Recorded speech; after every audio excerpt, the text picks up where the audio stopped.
எல்லோரும் எப்படி இருக்கீங்க? எல்லாருக்கும் வணக்கம். இன்றைக்கி லன்ச் மெனு பண்ணுறது தான் பார்க்குறோம். சாதம் வச்சாச்சு, பருப்பு குக்கரில் வேகுது. இதில் வந்து ஸ்மால் பொட்டேட்டோ போட்டிருக்கேன். ஃப்ரை பண்ணிவிட்டு பருப்பு தக்காளி போட்டு கடைஞ்சிடலாம் அப்படின்னு சொல்லிட்டு.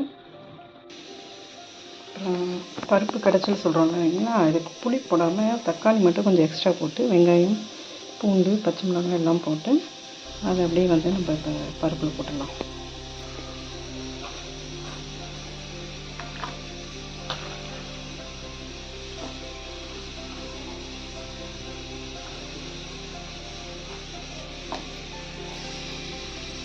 மஞ்சள்தூள் தேவையான அளவு, உப்பு தேவையான அளவு, பெருங்காயம் தாளிக்கும் போது கொஞ்சம் போட்டுக்கோங்க. இப்போ கொஞ்சம் போட்டுக்கலாம், அவ்வளோதான். போட்டு எல்லாத்தையும் போட்டாச்சு. இப்போ க்ளோஸ் பண்ணிக்கலாம். கொஞ்சம் ஜீரகம் போட்டுக்கோங்க, இல்லை தாளிக்கும் போது போட்டுக்கலாம். அவ்வளோதான். இதில் எதுவும் இல்லை, தாளித்து மட்டும் கொட்டிட்டு தான் கடையை வச்சுருக்கேன் தாளிக்கிறதுக்கு. உருளைக்கிழங்கு வறுக்கிறதுக்கு ஆனியனும் சோம்பும் போட்டு ஒரு சுற்றிக்கலாம். ஒன்றும் பாதியமாக இஞ்சி பூண்டு பேஸ்ட்டு இருக்குது.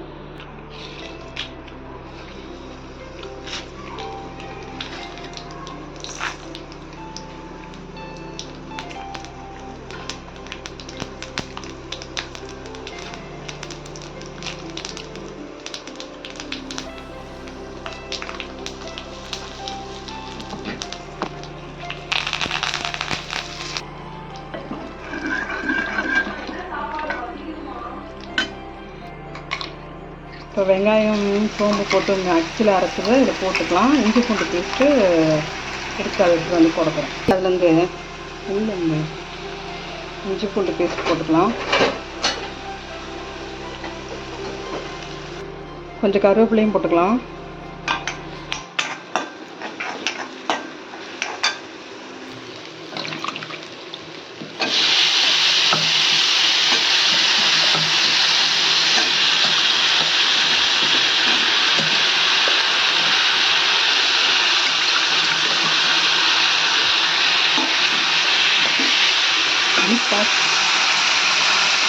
தேவையான அளவு உப்பு போட்டேங்க. மிளகா சில்லி பவுடர் போட்டுக்கலாம். லாஸ்ட்டாக வேணால் பெப்பர் கூட போட்டுக்கலாம், டேஸ்ட்டாக இருக்கும். இந்த எப்படி வறுக்கிறோமோ எல்லாம் குக்கிங்கிறது நம்ம இஷ்டன்ற மாதிரி, நம்ம வாய்க்கு டேஸ்ட்டுக்கு ஏற்ற மாதிரி செய்ய வேண்டியதாங்க. நம்ம என்ன கிளாஸாக எடுக்க போகிறோம், அதனால் நம்ம வீட்டில் இருக்கவங்களுக்கு பிடிச்ச மாதிரி நம்ம சமைச்சிக்க வேண்டியது தான். இப்போ ஃப்ரை ஆனதுக்கப்புறம் காட்டுறேன். பொட்டேட்டோ ஃப்ரை ஆகிடுச்சுங்க. இன்னும் டீப் ஃப்ரை பண்ணாலும் சூப்பராக இருக்கும். நான் டீப் ஃப்ரை தான் பண்ண போகிறேன். இந்த பக்கம் வத்தல் பொரிக்கலாம்.